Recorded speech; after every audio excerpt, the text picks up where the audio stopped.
आपने अक्सर ये एस्ट्रोलॉजर्स को कहते सुना होगा कि आपका ये ग्रह उच्च का है तो बढ़िया फल देगा और ये ग्रह नीच का है तो आपकी ज़िंदगी में परेशानियों को बढ़ा देगा। लेकिन उच्च और नीच के ग्रह कैसे काम करते हैं, उनके क्या रिजल्ट्स रहते हैं, आज हम इस वीडियो में अच्छी तरह से समझेंगे। और अगर आप ये वीडियो एंड तक देख पाए तो आप ये जान जाएंगे कि उच्च और नीच के ग्रह प्रिडिक्शंस देने में बिल्कुल भी मदद नहीं करते हैं। तो आइए सबसे पहले डिस्कस करते हैं कि उच्च और नीच के ग्रह होते क्या हैं और कौन सी राशि में जाकर एक प्लैनेट उच्च का हो जाता है और कौन सी राशि में जाकर नीच का हो जाता है। हम ज्योतिष में 9 ग्रहों को लेते हैं।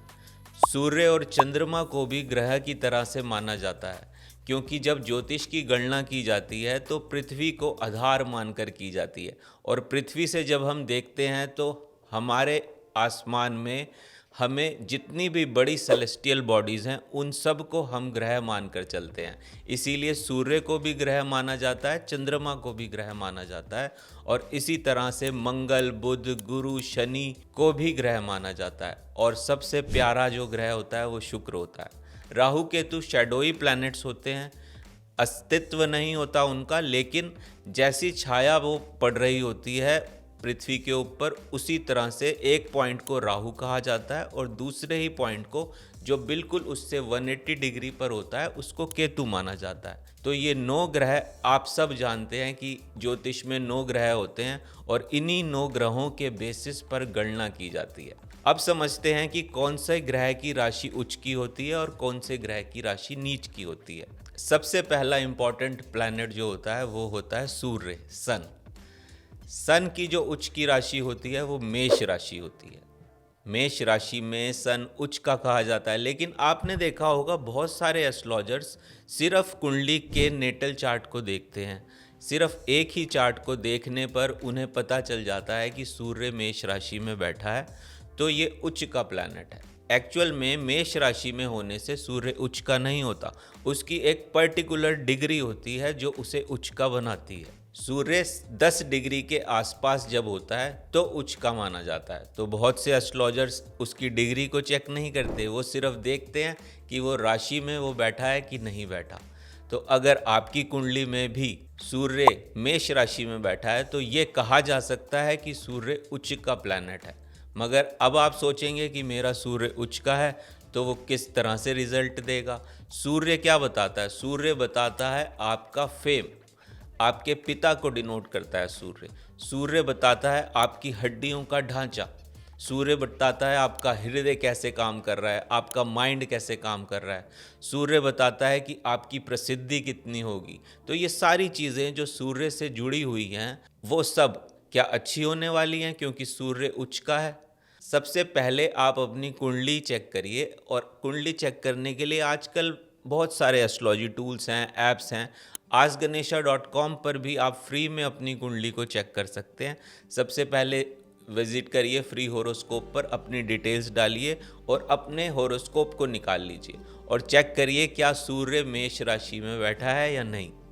अगर सूर्य मेष राशि में है तो सूर्य को उच्च का माना जाएगा।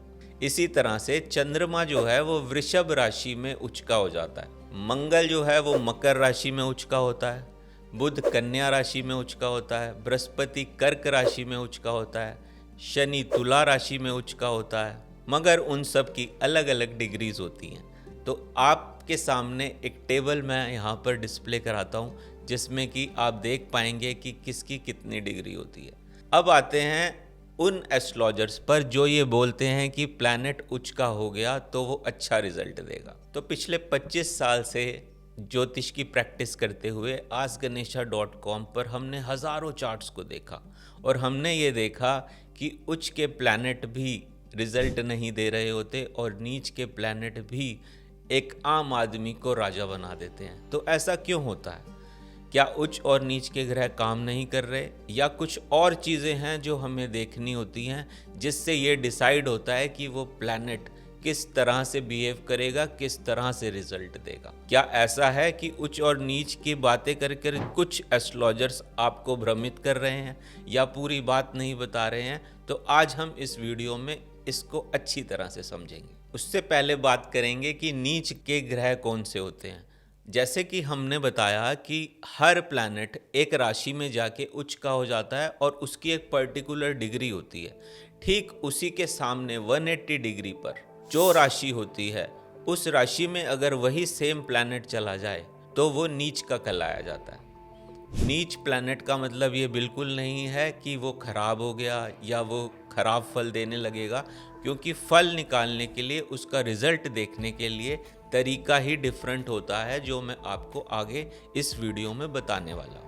सबसे पहले आप ये समझें कि उच्च का और नीच की जो राशियाँ होती हैं वो हर प्लैनेट की कौन सी होती हैं। जैसे मैंने आपको बताया, सूर्य जो है वो मेष राशि में जाके उच्च का हो जाता है। ठीक उसी तरह से मेष राशि के बिल्कुल 180 डिग्री पर जो है तुला राशि होती है। तो तुला राशि में सूर्य अगर आएगा तो वो नीच ग्रह कहलाया जाता है। ध्यान रखिए, डिग्री देखना बहुत ही इम्पॉर्टेंट है, उसको हमें मिस नहीं करना है। शनि तुला राशि में उच्च का होता है और शनि मेष राशि में आकर नीच का हो जाता है। तो सूर्य और शनि, जैसा कि हम हिंदू ज्योतिष में पढ़ते हैं कि सूर्य और शनि की आपस में बनती नहीं है, उनकी एनर्जी जो है वो मैच नहीं करती है। तो सूर्य मेष में उच्च के होते हैं, शनि तुला में उच्च के होते हैं, और जब वो अपना स्थान परिवर्तित कर लेते हैं तो वो नीच के ग्रह कहलाए जाते हैं। इसी तरह से बाकी ग्रहों को भी हम देखते हैं कि कौन सा ग्रह उच्च का है और नीच का है। चलिए अब बात करते हैं रिजल्ट्स की। बुध कन्या राशि में उच्च का ग्रह है, तो इसका मतलब आप समझेंगे कि बड़ी अच्छी इंटेलिजेंस होगी, वाक्पटुता होगी, इंसान जो है वो मैथमेटिक्स में अच्छा होगा, कैलकुलेशंस अच्छी करता होगा, आईटी में बहुत अच्छा मास्टर करेगा या बोलने में बहुत अच्छा होगा, मार्केटिंग अच्छी होगी। लेकिन आपको एक सत्य बात बताता हूँ कि मैंने बहुत सी कुंडलियाँ ऐसी देखी हैं कि बुध उच्च का होने के बाद भी वो इंसान अपनी लाइफ में उतनी प्रगति नहीं कर रहा होता, ना जॉब कर पा रहा होता है, ना बिजनेस कर पा रहा होता है, और जो मरकरी से रिलेटेड जो क्वालिटीज़ होती हैं वो भी काम नहीं कर रही होती है, क्योंकि रिजल्ट कहीं और छुपा होता है। इसी तरह से बहुत सारे एस्ट्रोलॉजर्स ने आपको ये बताया होगा कि शनि अगर नीच राशि में आ जाए तो आपकी हड्डियों से रिलेटेड प्रॉब्लम्स दे सकता है, आपकी लाइफ में स्ट्रगल बढ़ा सकता है, बहुत सारे दुख आ जाएंगे, बहुत सारी हेल्थ प्रॉब्लम्स आ जाएंगी, आपके काम बनने बंद हो जाएंगे। तो शनि से, राहु से, केतु से बहुत डराया जाता है। लेकिन जब ये एनालाइज किया गया और रिसर्च करी गई कुंडलियों पर, तो शनि अगर नीच का है तो भी उन लोगों को एक्स्ट्रा ऑर्डिनरी रिजल्ट्स मिल रहे हैं। शनि की दशा में उनके प्रोग्रेस होती जा रही है, प्रमोशंस हो रही हैं, पैसा बरस रहा है, और शनि उनको इतनी प्रॉपर्टी दे रहा है कि उसका हिसाब नहीं है। तो ये उच्च के और नीच के ग्रह जो भी आपको समझाए जा रहे हैं वो रिजल्ट नहीं दे रहे हैं। आज इस वीडियो में वो क्लियर करके जाऊंगा। तो आइए अब समझते हैं कि प्लैनेट्स का असली रिजल्ट कैसे निकलता है। क्या उच्च का ग्रह रिजल्ट दे पा रहा है? ऐसा बहुत सारे चार्ट्स में हमने देखा कि बृहस्पति जो है उच्च का बैठा है, लेकिन उस पर्सन के अंदर कोई टीचर की क्वालिटी नहीं है, कोई एजुकेशन नहीं है। ऐसा हमने देखा कि राहु किसी की कुंडली में नीच का बैठा हुआ है, लेकिन उसके बाद भी उसकी लाइफ में कोई भी प्रॉब्लम्स नहीं है, वो अपनी ज़िंदगी को ऐशो आराम के साथ जी रहा है। तो उच्च के और नीच के ग्रह से रिजल्ट नहीं आते हैं। अब हम जानेंगे कि रिजल्ट आते कैसे हैं। जब भी किसी प्लैनेट को देखा जाता है तो हम सिर्फ नेटल चार्ट में या लगन कुंडली की प्लेसमेंट में उसको देखकर एनालाइज नहीं करते कि उसके क्या रिजल्ट रहने वाले हैं। अगर कोई अच्छा एस्ट्रोलॉजर होगा और पराशरी एस्ट्रोलॉजी फॉलो करता होगा तो आप देखेंगे कि वो लगन चार्ट के अलावा नवांश कुंडली और डिविजनल चार्ट्स को भी प्रेफरेंस देता होगा। वहाँ पर भी चेक करता होगा कि कोई क्या असर डाल रहा है, कौन सी राशि में जा रहा है, कौन से हाउस को इफेक्ट कर रहा है, और उसका असली जो रोल है वो क्या होने वाला है। कई बार ऐसा होता है कि उच्च का ग्रह लगन कुंडली में होता है, लेकिन वही ग्रह जब डिविजनल चार्ट्स में चेक किया जाता है तो वो अपना असर छोड़ देता है। अगर आप बहुत ही सिंपल एस्ट्रोलॉजी सिस्टम को सीखना चाहते हैं या उसमें इंटरेस्टेड हैं, एक साइंटिफिक एस्ट्रोलॉजी सिस्टम है जो इजी तरह से ये सब कुछ डिकोड कर देता है।